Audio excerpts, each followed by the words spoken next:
มาเล่นน้ำลุงหมอโอ้ลุงหมอบ่อึดแต่พวกเขามาหาแล้วพวกปานนั้นยังว่าเหงาเนาะหมู่เซลย่างมานี่ดูเจ้าหน่อยให้เฮ็ดบอลได้คอไก่นี่ ย่างคอยย่างได้ปานนั้นอยากให้บ่จ้อยพาไปหลินสาว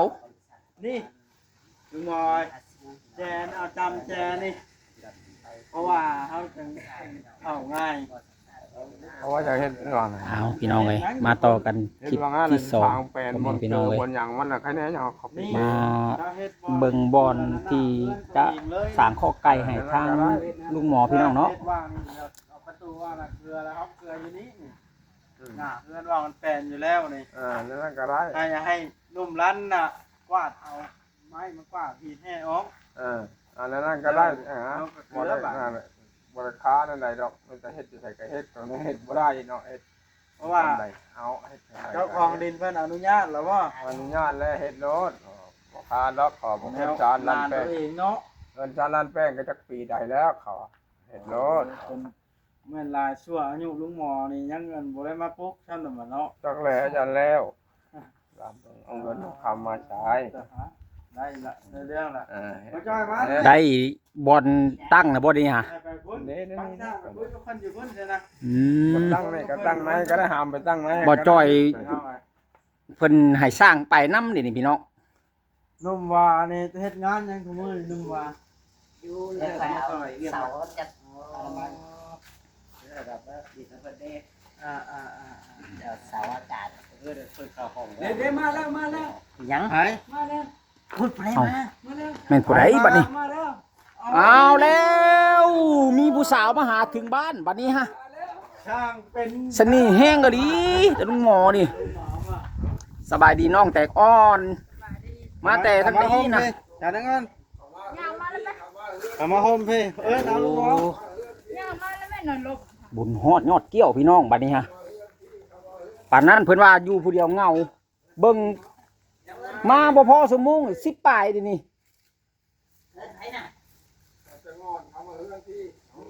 อ๋อ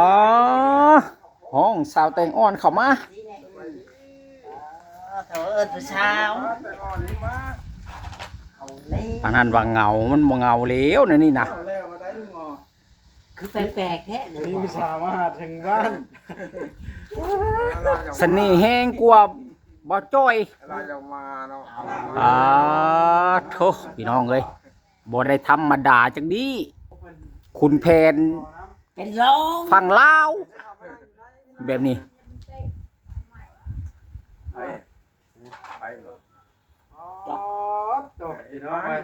มาคือว่าเป็นแนวนั่นว่าเตะไม่จะล้มถ้าแต่งอ่อนคือเอาเลยสบายดีมาหาไอ้นี่นะนี่เพื่อนหมอก็คนมาหลายหมอแปลกแท้มื้อนี้วะคนสิบ่ตกเดือน3บ่เขามานั่งอยู่ไหนมีอันชาแตงอ่อนคุณนั่นจ้ะเข้ามาพี่ดื้อเขาไปนั่งเพื่อนลุงหมอเห็นผู้ชายมาหาแล้วเนาะเพิ่นนี่อยู่บ่เป็นนี่เฮ็ดจับเฮ็ดหยังก็บ่ถือหัวใจก็เต้นแฮงนี่บ่ตีแล้วบ่ชาแตงอ่อนไปนั่งก่อนชาแตงอ่อนค่อยถามไปจังไดมาจังไดนี่มานั่งอยู่ไปนั่งอยู่เตียงก็ได้นั่งไกลกันซ้ำคนสร้างกันบัดนี้โอ้ตื่นเต้นหัวทางนั้นก็ยิ้มบ่ฮุบเลยบัดนี้พี่น้องเอ้ยหล่อแฮงเนาะแม่นคนนั้นน่ะสิหล่อเหล่าไปเนาะเลยยิ่งเฒ่าบ่ยิ่งหล่อจ๊อกไปตัวมาไปจะจ๊อกกับมาเลยมาพี่โอ้2 เมตรคูณตั้งมาหาลุงหมอนี่บ่หรือว่ามาหาลิ้นเป็นคนลายอยู่นี่แล้วมาลิ้นบ่เห็นเสียงเซลล์เนาะแม่นคือฮอดลุงหมอบ่นี่พอแท้มาลิ้นแต่เอาลุงหมอมานั่งอยู่พี่ลุงหมอสิถามพร้อมเปิดใจดิคิดฮอดนั่งให้นั่งมั้ยคิดฮอดกัด โยโอ้ยลมพี่น้องเอ้ยฝุ่นบัดนี้ฮะ ค่อยๆแล้วตื่นเต้นแทนแท้นี่ หัวใจเต้นตุบตับตุบตับ นั่งลง ว้าวเป็นตาย นั่งหันกันได้เจ้านะ อันนั้นแท้นี่ นั่งนี่คนจะวางนี่นี่เอานั่งลงบ่ต้องใกล้กันก็ได้ดอกเพราะว่าบ่ได้แต่งงานกันน้องชาวไตงอนเอาถามลิชาวไตงอน ถามอดีเด้ มักทานหมอว่าจะมาเนี่ย มาแล้วบริมากว่าลิ้น คือมาค่ะ มาลิ้น มาลิ้นจะเชื่อ ดู แสดงว่าแอบปิ้งกันนะมาเป็นแอบคุยกันบ่กลางคืนนี่ตอนโทรศัพท์นะ คุยกับเด็กคุยกันนะ บ่ได้คุยกัน แม่นบ่ทันหมอ แม่น คุยกันทันได้ บ่ได้คุยได้ ค่อยถามว่าบ่มักแล้วผัดมาแล้วลอยมาหากันเนาะ เจ้าถามว่าบ่มักไผอะนะ เอ้าท่านหมอว่าบ่มักชาแตงอ่อนชาแตงอ่อนก็ว่าบ่มักทานหมอ ใส่คอยถามคือว่าก็มักกันแหล้วว่ะ เว้าอีหลีบ่ได้ถามไผน่ะ ถามบ่จอย ว่าชาแตงอ่อน จะแล้วบริวารนั้นบ้าจอย แต่ บ้านบ้าจอย ท่านหมอยิ้มบ่ฮุบแล้วได้เดี๋ยว แนวนี้ใดคนสิมีความหักไผสิไปเว้าให้คนอื่นฮู้หลาย โอ้ยช่างเป็นกระดอนี่ค่อยละแม่นมือค่อยบ่มาก็แม่นลอยมาหากันเรื่อยนี่มาเนาะ คนมักหักกันบ่าวบอสมันก็เลื่อยแล้วเว้าเนาะเจ้าก็ดี บ่ชาแตงอ่อน บริมากแล้ว เอามาเล่นนะมาเล่นได้ ได้มาลิ้น ว่าค่อยสิ อ่า เข้ามานั่ง โธ่ นำก่อนเด้อ เว้าแบบนี้ เอามานั่งกลาง ลุงหมอแล้วก็ ถอดเกิบก่อนเด้อ เศร้าแล้วว่าบ่มักเนาะ เอา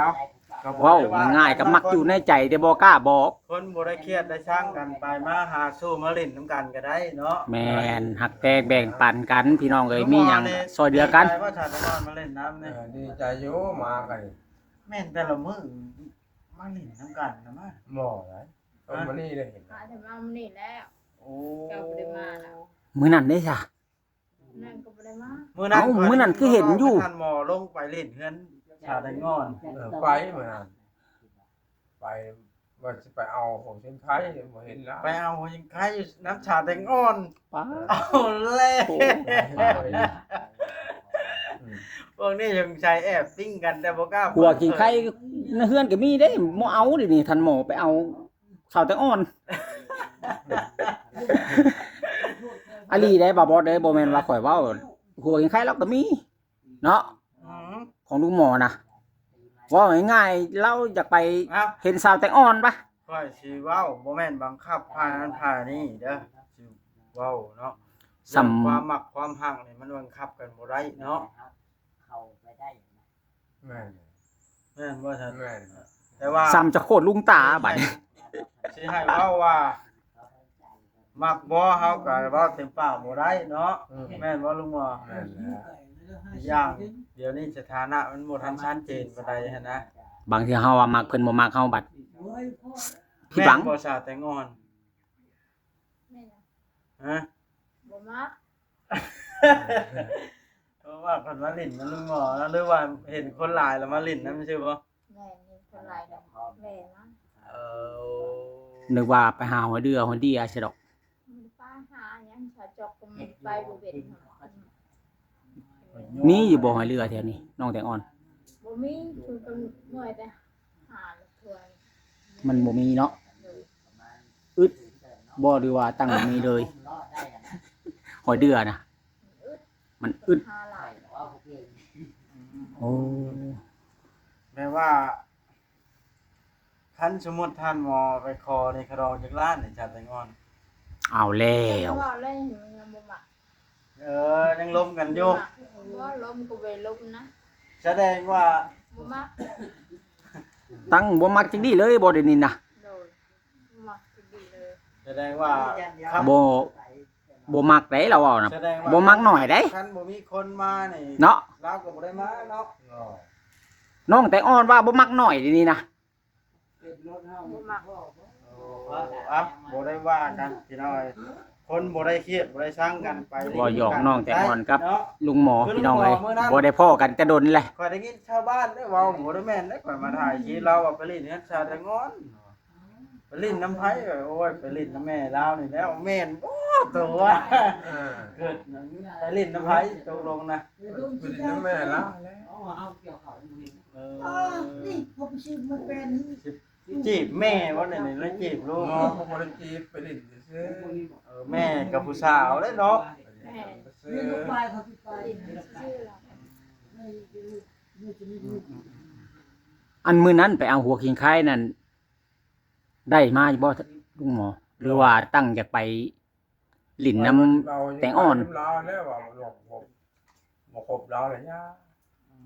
ตั้งก็ได้ยินอันไผก็เว้ามื้อนั้นว่าลุงหมอก็มาลิ้นพี่ได้ ไปมื้อนั้นกับหมู่ ได้ยินแม่สาวแตงอ่อนหรือไผนี่แหละ นั่งถ่าจนเมื่อยท่านหมอ เห็นมีไหมมี ถ่ารอน้องแต่อ่อนมาถ่าคอหัวขิงไข่บ่มาจักเทื่อ บ่เห็นจักเราไปเล่นที่ไหน เป็นมุมฮอนเหมือนน่ะ มุมหอย หอย โดย เก่งนะสาวแตงอ่อนน้องอ้อยลงเฮียนเดี๋ยวนี้เนาะ เมื่อคนไม้ลงมาจะมา เอ้าต เอ้าก ตกลงกันแล้วเหรอบ่นะ แล้ว ตกลงกันแล้วหรือเปล่า ค่าชงค่าสร้างนะลายไปได้บ่จอยลายไปได้นะ 400,000 400,000 400,000ว่า จักคนเฮ็ดบัดนี้ เฮ็ด สอง คนมือใดลงมือเฮ็ดนะ สิไปเอาไม้เลย เอาไหม ไม่มาเลยเฮ็ดรถน้ำบ่ได้เว้ามื้อนั้นมื้อนี้ เล่นเลยนะก็เลย อ่า สร้างให้เว้า มืออัดสลิงบ่ สเล็กอย่างนี้ก็ขึ้นต้องจะรถ อ๋อ ซาเล้งก็อยู่นี่เดี๋ยวนี้นะ เฮ็ดแล้วมือหนึงเขาก็ได้เนาะมือเดียวก็แล้วเลยเนาะ มื้อนี้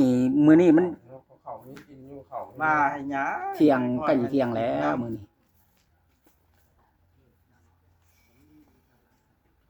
เนาะมาว่ากับมาลิ้นนี่มันนี่เนาะสาวแตงอ่อนก็มา หลายคนพี่น้องเอ้ยมามื้อนี้ก็คิดว่าย่านว่า เอาหยังใส่ถุงมานะสาวแตงอ่อน น้ำกินนะ น้ำกิน เขา โอ้ตัวพระเจ้านะคันนั้น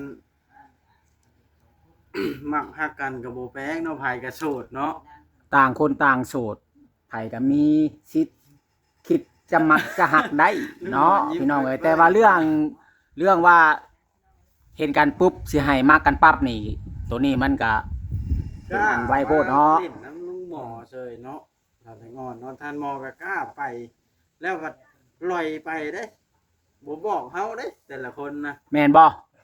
คอยยันมือแล้วเฮาบ่มานี่ก็ลอยไปหากันอยู่เดี๋ยวนี้นะ คนคนร้ายอะไรอย่างมาเนาะ คนบ้านเดียว คนหักแพงกันไปเยี่ยมยามกันธรรมดาเลยว่าบด มี นะ คนหลายแล้วมา โดย คันคนบ่หลายแหกกะมาเนี่ยเราให้เหงา อันนี้ถามมาแต่คนหลาย สบายดี สบายดี คือนั่งห่างกันแท้ ก็นั่งทำนี่เลยเนาะ นั่งใกล้ๆกันแน่ โอ้ยจะไปอันนั้นเพิ่นแฮงอายกล้อง บ่แล้วนั่งอยู่พี่อ่ะนะมันก็บ่เห็นแล้ว นั่ง เฮาน่ะ ห่างกันได้เพิ่นเว้านะ คือว่าโชคดีได้มาพ่อเพิ่นมาหากันนี่คอยว่าแต่เก้าเฮาบ่มาเพิ่นก็ไปลิ้นน้ำกันอยู่เลยนี่นะ แม่นบ่ เพราะว่ามื้อนั้น บ่เหลือแล้ว ได้ยินเพิ่นว่าลุงหมอไปเฮือนถ่าแต่งอนเด้ แม่นบ่ลุงอ่ะ แม่แล้วไปนี้แล้วไปว่าจะเอาหัวจะขายแล้วบ่เห็น นั่ง นะ ใครตัวเองก็มีเป็นฝ้า แม่นเป็นป้าหักบ่จากได้ของเจ้าของมันบ่หอมคัก อย่าได้ของชาแตงอนชาแตงอนให้ลาวอยู่บ่ฮะ ยังน้อย มันยังน้อย มันน้อย โอ้ ให้ได้ทั้งกายและใจเพิ่นแล้วนะ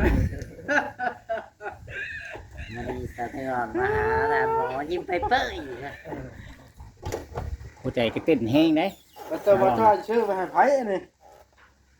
จะว่าผ่านลุงหมอได้บ่ เออ ให้ชาแต่งอนครับมันลุงหมอเป็นยัง เออเอาให้เพิ่นนี่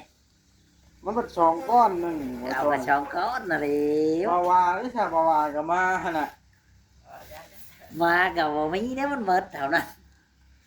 ว้ายแล้วถึง คันว่าจักว่ามาหลายแบบนี้บ่จ้อยซื้อมาเป็นถุงใหญ่ โอ้ยว่าสิ ไว้ให้ใช่คนละอัน เมื่อวานให้รับกิน100เนาะ ให้คนละอันแล แม่นบ่ เจ้านับเบิ่งคนก็ได้บ่จ้อย เนาะบ่ มัน ว่า มีจังอันให้คนละอันน่ะ สาวแตงอ่อน ได้ขนมไข่มาต้อน ในขนมไก่เราต้อนทานหมอกับสาวแตงอ่อน อื คนละอัน มคนละก้อนใหญ่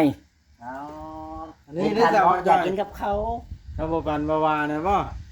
ปันวาวาจะกันหนึ่งเอามาว่าบอกกิรันก็บอกกิรันมาวิ่งบอกกิรันเราไปเห็นที่อยากแล้ว ร้านบ่ได้อยู่อ่าจบ อันนี้ตื่นไปกิน สร้างเป็นมะลิอันนี้เนาะ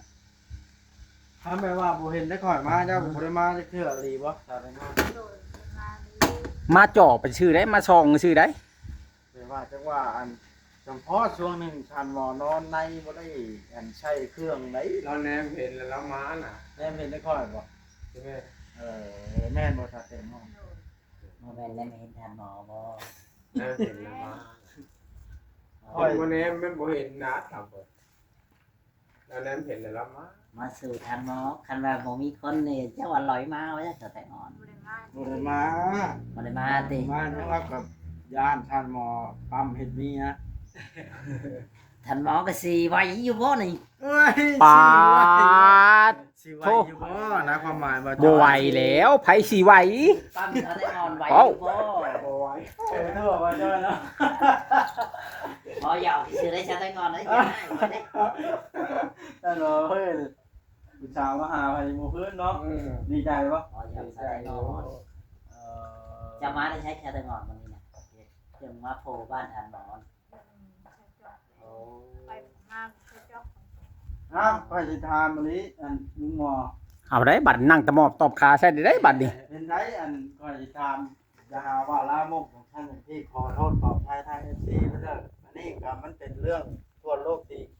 ควรฮู้เนาะ จะเว้าแปลหลายค่ะคันว่าได้นั่นคนหูนะ เป็นไรนกเขาเจ้ายังขันอยู่บ่ กรุ๊ก เจ้าได้ฮะแล้วว่าเด้อ ได้ สุพอสาวแต่งอ่อนจังบ่มักโดกแนวนั้นน่ะนุกเขาฮอดบ่ได้ขันจังดี แล้วแล้ว บ่ตื่นครับ บ่ บินก็บ่ได้หน่อยจักแล้วสบาย เว้าปานนั้นบ่ลุงหมอ ชาได้งอนเด้อบัดนี้ เคยมาไก่อะไรจะเสีย ขันนุกเขาบ่ขันรุ่นลงไปเข้าหุยแค่เฮือนของตัวเองมีบ่เอาเดี๋ยวนี้น่ะ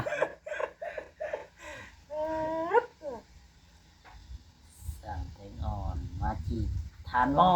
ชาได้งอนมันจีบท่านบ่ แม่นบ่ มันแดดฮะ เอ๊ะ เข้ามาพี่ จ๊อกมาโอ้มากับข่าวจ๊อกบ่มา ขันมาผู้เดียวแหละมันเหงาบางเทื่อท่านหมอบ่อยู่เดิ ป้ามาเป็นกูทำนอนเป็นกู โอ้ไปยอกผู้สาวอีกอ้ายนั่นก็ได้ คุณน่ะท่านนั้นก็ดี ลุ่มแหละ ถึงไม้เล่าบ่แห้งนั่นน่ะ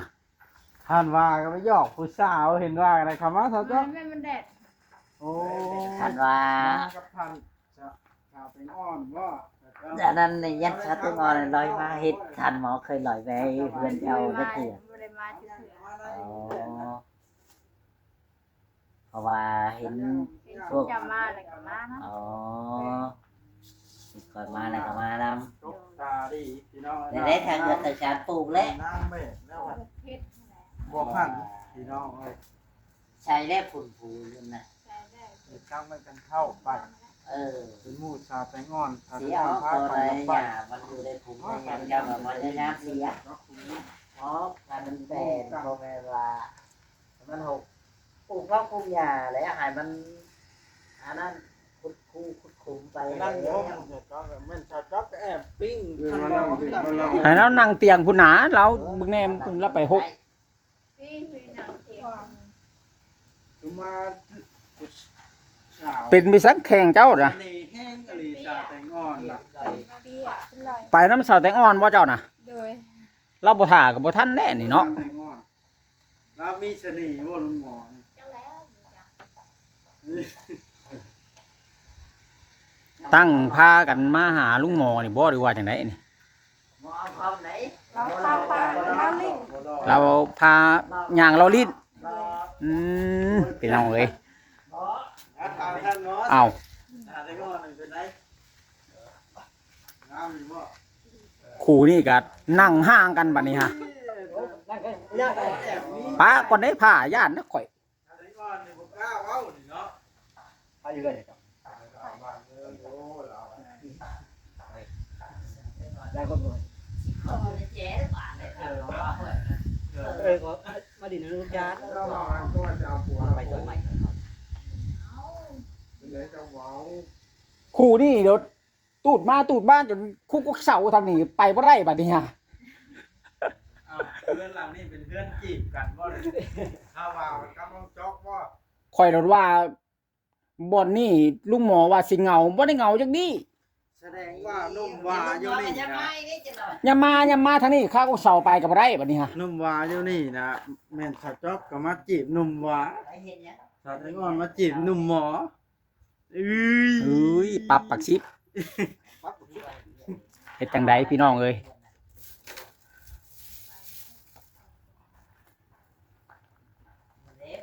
บ่ว่าก็คิดมักอยู่บ่นี่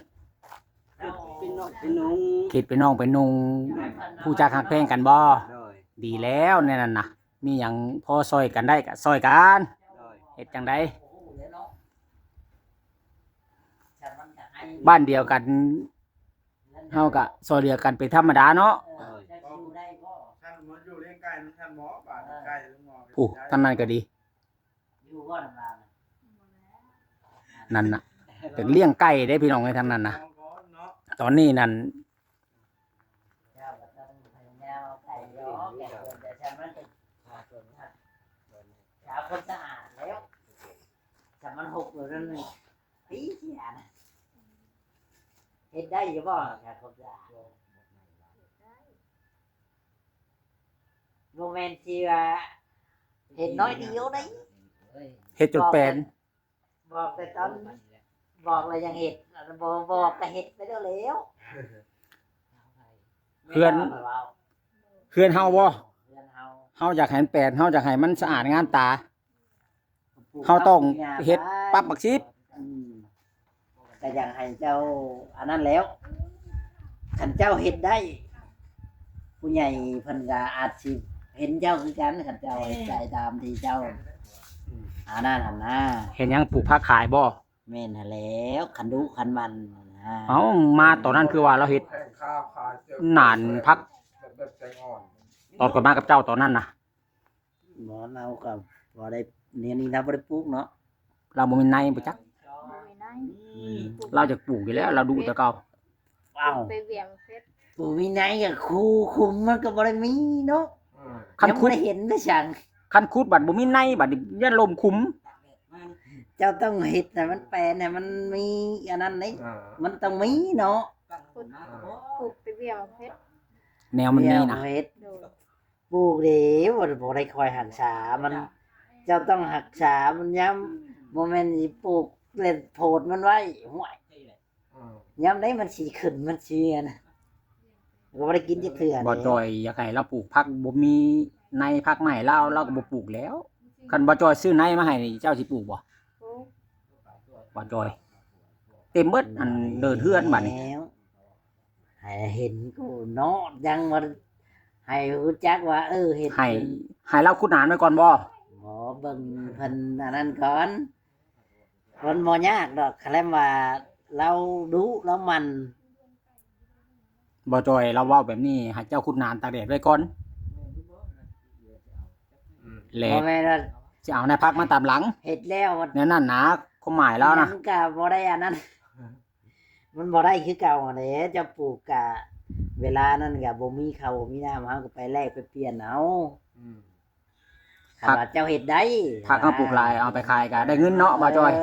ถั่วหมกแปะ ยามนี้ เจ้าเห็นว่าแม่จะปลูกอะไรกลางเฮ็ดคือเพิ่นนั่นแหละ ยามนี้ปลูกผักสบายอยู่มันงาม ไก่ ยาม กา นี้ ก็ต้องเอาออกแล้วเนาะในเฮือนอยู่ของโมเมนต์หยังเนาะ ใกล้ไว้ในเฮือนหมด เพื่อนนั่นแหละเขาไม่เท่าไว้ อันเดียว เฮือนน้องแต่อ่อนเลย เ นั่นแล้ว มันอยู่แล้วนี่เพราะว่ามันไกลแล้วคนไกลก็เอาไปว่าน้ำน้ำอากาศ หลายแห้ง เพื่อนแล้วทำ หลายแห้งไก่นะ มันสิกิน เวลาเจ้าเห็นทะเลเนี่ยมันก็เคลียร์มันอันนั้นคือเก่า นี่ แล้ว พี่น้องหัวกินไข่ท่านหมอนะพี่น้องเลยนี่บ่แม่นว่าบางไฟว่าได้พี่น้องหัวกินไข่นี่นี่ต้นเอ้าพี่น้องเลยจังไดก็เว้าหยอกนัวหัวม่วนกันพี่น้องเลยมื้อนี้มาให้กำลังใจทั้งลุงหมอและก็ทั้งน้องแตงอ่อนผิดพลาดประกันใดขอโทษขออภัยใน FC เด้อพ่อแม่พี่น้องเลยบางถ้อยบางคำอาจจะบ่เหมาะสมจังใดก็กราบขอโทษขออภัยเว้าหยอกเว้านัวหัวม่วนกันพอให้ทางลุงหมอเพิ่นบ่เหงาพี่น้องเนาะจังใดก็จะขอโตโจคลิปก่อนเด้อพี่น้องหลายนาทีพอสมควรผิดพลาดประกันใดขอโทษขออภัยนำพ่อแม่พี่น้องทุกคนไปพบกันใหม่ในคลิปต่อไปที่นี่สบายดี